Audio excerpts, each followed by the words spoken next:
Welcome to another episode of the Geek Master, where we love all things geek more than Deadpool loves a good chimichanga. I'm your Dazed and Confused host, Cassius Samuels, and today I'm going to give you a quick review on the new Jessica Jones series that debuted on Netflix on November 20th, 2015. So, not knowing much about Jessica Jones coming into this series, I wasn't really expecting much from the show, but found myself pleasantly surprised at how easily I was able to engage with the story. I thought it was funny and fascinating with how they took their approach to exploring one of their lesser known characters, and I have to admit I was pretty impressed that they took a character that I thought wouldn't be very interesting and made it interesting. But to keep it real, after 13 episodes, I really didn't get a superhero vibe from this show at all, despite the subtle attempts to incorporate the Marvel mythology throughout the story. A lot of the time I felt like I was watching a crime drama about a private investigator with super strength who had a massive drinking problem and made a living out of catching people commit adultery, and it was pretty enthralling in that context. But to be honest, I almost forgot that Jessica Jones had powers altogether unless there was a locked door they needed open, and there were many times I thought I was watching a lost episode of Scandal, watching some of these subplots play out. One of the things I absolutely loved about this show was the portrayal of the Purple Man, aka Kilgrave, and he was definitely one of the highest points of the show for me. I loved this character's depiction and thought that the writers did a very good job creating a very compelling villain on screen. I mean, this guy was as ruthless as they come, and they did it without making him your typical hacker slasher villain. I mean, this guy was stealing kidneys, raping women mentally as well as physically. He was abusive towards children, and he pretty much took everything he wanted with his powers. But at the same time, the writers did a superlative job humanizing Kilgrave by showing how simple motivations can turn anyone into a complex monster. From there though, I was kind of disappointed that we didn't get a more cohesive origin story for Jessica Jones, because for someone who is admittedly not very familiar with the character, I felt like I didn't really learn much about her as a character leading up to the time that the series took place. It was kind of weird to me that we got more of an explanation for the villain's origin than we did for the main character, and it made it difficult for me to fully connect with Jessica's character.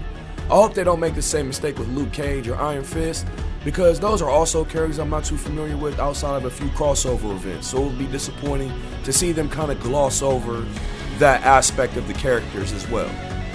So before you guys go breaking out the pitchforks and the holy water and start trying to nail me to a cross and crucify me for my opinion or anything, just let me say that, don't get me wrong, I love the Jessica Jones character for what it was.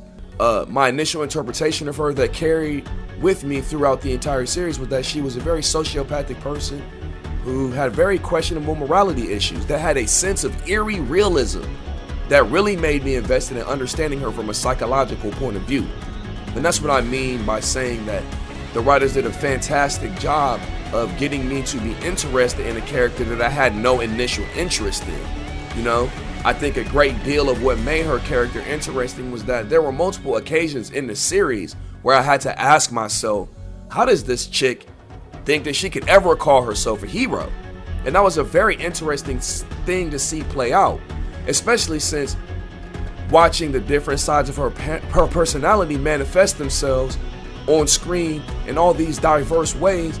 Like, it just all culminated into a very intriguing dynamic for the show, and I really enjoyed it. One thing that was pretty obvious about the show though was the similarities that it shared with its Netflix counterpart, Daredevil. Jessica Jones was a private investigator, Matt Murdock was a lawyer. Both leaned on a best friend to help with their heroic escapades, and both shows featured an innocent bystander who required legal representation that they couldn't afford, and they also played a key focal point in the plot. All bullshit aside though, just because there were some resemblances between the two series doesn't mean that there weren't plenty of rudimentary differences that displayed a clear delineation between the two shows. Of course, Jessica Jones was a show that was heavily structured around feministic themes, while Daredevil centered more around the dark and violent adventures of a masculine costume vigilante, so it's not like the shows were clones of each other or anything. But the similar formula that was incorporated into the structure of both shows was worth mentioning, and you know me being me, I have to point these things out. On a side note though, I do have to say that I think that the show overdid it with a lot of the sex scenes, and I felt they were unnecessary for the most part, but only because there was no nudity. Yes, I have the mental maturity of a 12-year-old, and I love BAPS. Sue me. For real though, one of my biggest gripes with this show is that it left me intellectually perturbed at the fact that Jessica Jones has somehow become immune to Kilgrave's mind control, and that the writers really gave no explanation as to why. It felt like to me that they just glossed over this fact to keep the story going, and I found it pretty annoying considering that mind control based on viral infection is kinda lame in the first place. It made no sense to me that Jessica Jones would be the only one to develop immunity to this infection after being exposed to Kilgrave, so I thought it was a pretty cheap plot device, and it kinda took away from the overall supervillain status of Kilgrave's character. I mean, come on, at least Magneto had a special helmet to block telepathic incursions, so let's get real, we can do better than that. I won't lie though, it did kind of bum me out that after 13 episodes, writers couldn't find a way to work in a Daredevil crossover appearance of some sort.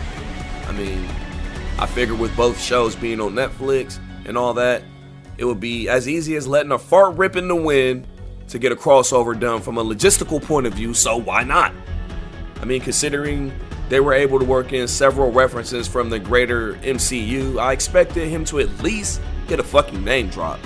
Hell, I would have settled for a news reference talking about the Kingpin's recent incarceration or something. But, I mean, I see them trying to bring Claire on in the last couple of episodes, but it really wasn't enough to do it for me.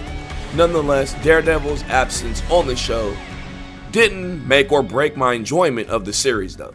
This is just me being a nitpicker with my criticism, so. Overall, I thought the writing for the show was pretty stupendous though. Everything was pretty well explained except for Jessica's origin and the whole immune to Kilgrave's mind control after a certain period of time thing, of course. But the pacing of the story was smooth and effective.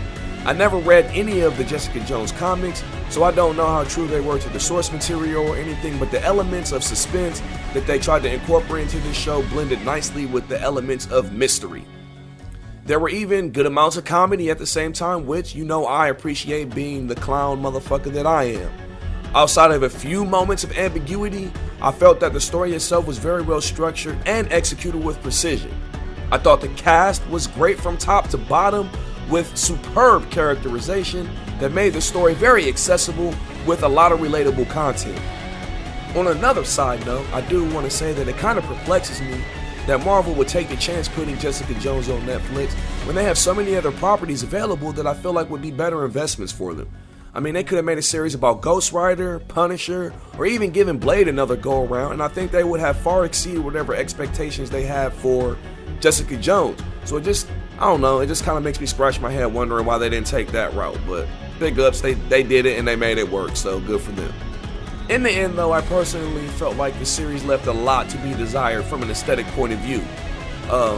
There wasn't enough superhero action and there was too much melodrama, and these together caused me to lose interest at several points throughout the story as monotonous plot points became tiresome and kind of predictable.